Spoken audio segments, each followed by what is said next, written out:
Welcome to the free agent edition of Let's Talk Ball. I'm Thad Brown along with Carl Jones. Day one almost in the books. Bills still have some time to add another player. You never know. It's been a pretty busy day, but the Bills did add two players, and we're going to talk here about the number one guy in terms of payment and probably in terms of impact on the team. That's wide receiver Josh Palmer.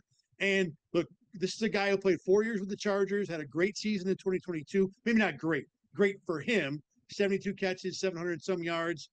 A guy that I know the fantasy community has kind of been waiting to break out for year after year and never did it with the Chargers.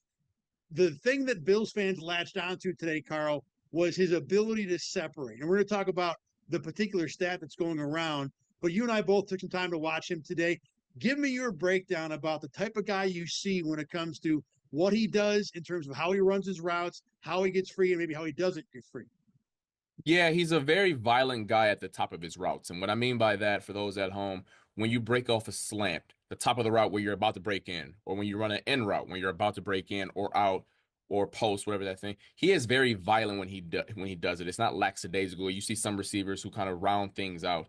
You saw that several times. I know the clip I tweeted out on X earlier where it was him up against Pat Surtain, the reigning defensive player of the year. And he was very violent on getting a big corner like Pat Surtain off of him. So I think that's one of the things that he brings to the table. I'm very excited to watch him at St. John Fisher in one-on-ones because I think that is one skill set that is definitely going to translate in a one-on-one setting.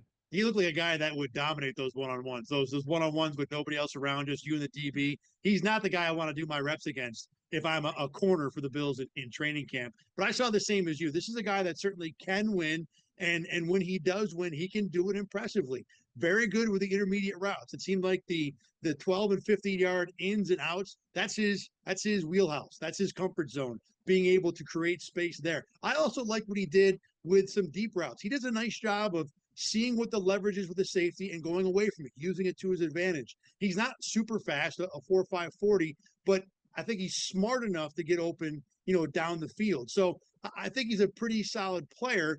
Now, the thing that kind of, again, that went around on social media today was the fantasy points data stat that he's top 10 as a separator against man coverage. I did not, on the eye test, see a guy who's top 10. I saw a guy who's competent. I saw a guy who I think is a professional starting NFL receiver.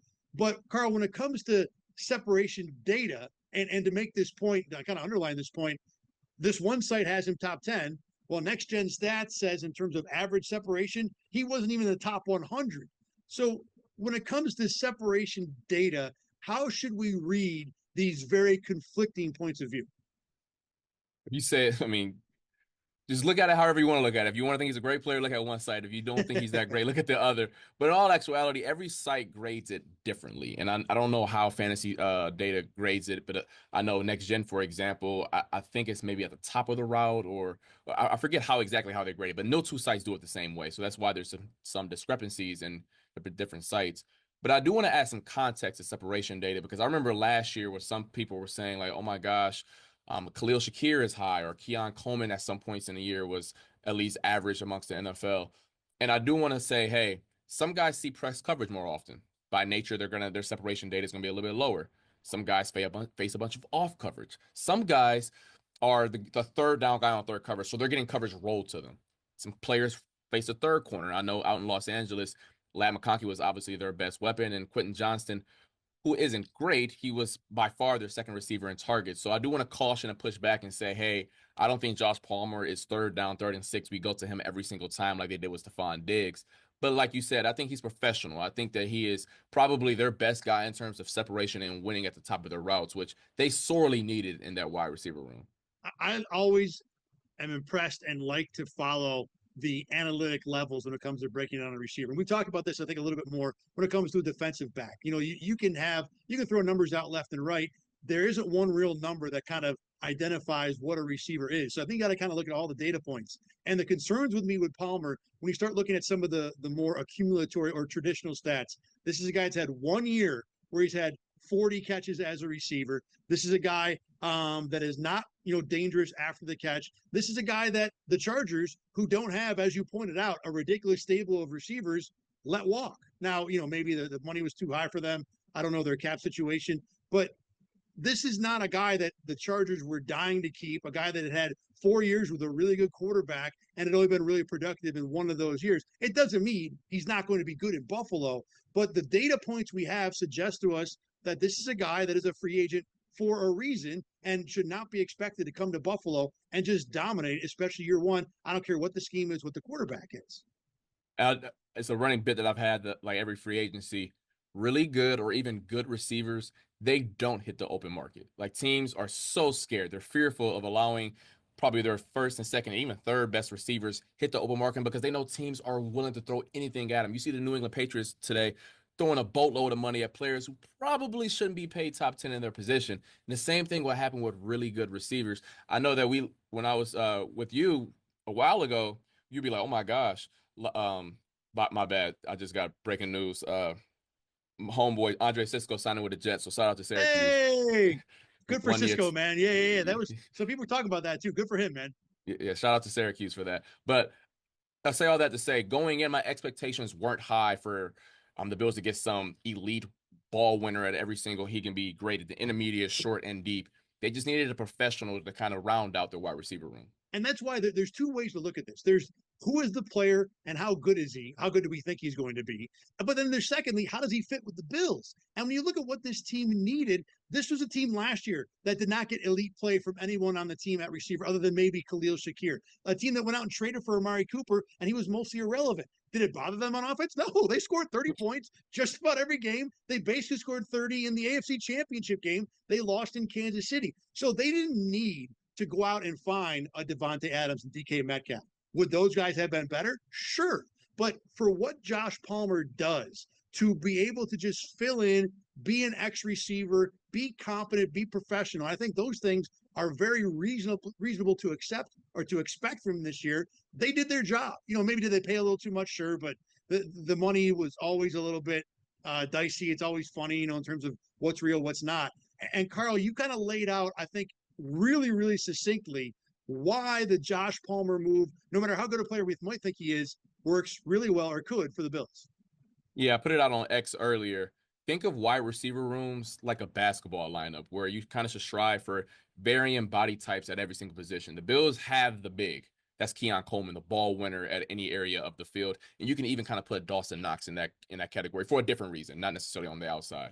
They have their guards. They have their 1 and their 2 and Khalil Shakir and Curtis Samuel, those guys who can slash and do some of the underneath work. But they didn't have a legit wing last year. I think part of that is due to the fact that they wanted Dalton Kincaid to be that do-it-all guy. They wanted him to be that slasher from the wing. He didn't take that step. But they truthfully never had that on the outside at receiver, and that's where an X guy, big body, I believe 6'2", 2+ on the outside like a Josh Palmer, just fits in the room and completes the room. Is the room the Cincinnati Bengals? No. But it makes the room professional, and it allows some different things that they can do on offense that they never had last year. I mean, when you think back to that Kansas City game, how many screen passes did they throw against a Chiefs secondary that didn't have, outside of Trent McDuffie, a bunch of guys that you should be fearful of?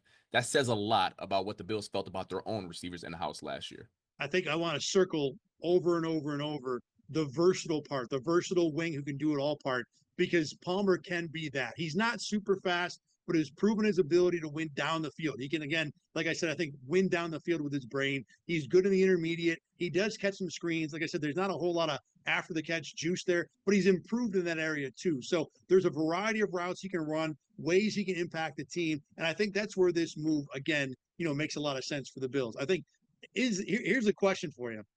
Sitting here right now, knee-jerk reaction, and I know Mac Hollins going is a little bit a part of this. Is the receiver room better right this second for the Bills than it was last year? Am I banking on any growth from Keon Coleman? You can answer that however you want. I would say yes, just because it's more complete. Do I think it's more? I think it's a little bit more dynamic. Do I think it's great by any means? No, I still would probably put him in the bottom third of the NFL. But we've talked about this ad nauseum. Quarterbacks like Josh Allen are kind of exponential. They uplift wide receiver rooms maybe above what they are, and you saw that last year with Mac Hollins. So I think the wide receiver room is better. But like you mentioned like 5 times already, I didn't need the wide receiver room to be great. They just needed to be a little bit more professional than what they were last year. I agree with you. I think that's the right answer. I think what I would say is they're not as good as the receiver room we thought we were going to get when the Bills traded for Amari Cooper, But the Cooper that actually played for Buffalo, I think they've improved with getting Josh Palmer out. Not by a lot, but they didn't need to improve by a lot. They just had to kind of fill that spot.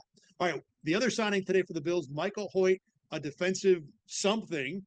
This is a guy that went to Brown, the Ivy League school, started as a 300-pound defensive tackle. The Rams were like, you're way too athletic for this. Slimmed him down to like 265. Now he plays kind of a hybrid edge, a 3-4 edge, little linebacker, even played some slot corner. I don't know why they ever thought that was a good idea. But a guy who has the magic V word for the Bills. He's versatile. He can do a lot of things. I wasn't, Carl, overly impressed with his ability as a pass rusher. He's a great run defender, though. And I think him and Greg Rousseau on first and second down on either edge could be really, really fun. And speaking of fun, this is a guy that Madden fans might know a little bit. Oh, yeah, for sure. So when he was you mentioned it earlier where he was 300 pounds and slimmed down. Back when he was at his 300 pounds days and he lined up a defensive tackle, his speed was like in the 80s, which you're like, hold on.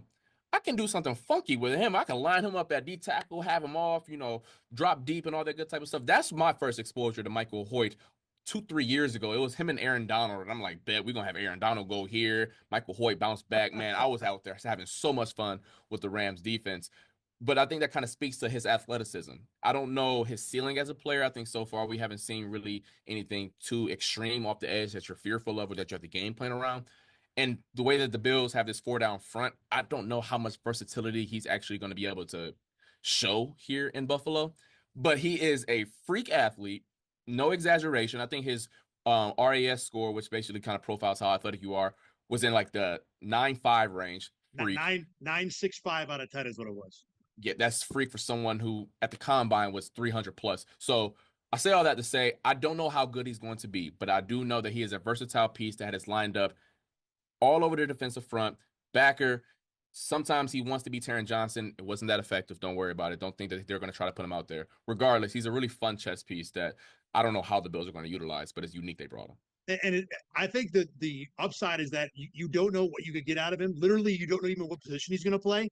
The negative side for me is this sounds like a guy that I might drop into like the Eagles defense. We already have a ready-made group, and I can have fun with him moving around.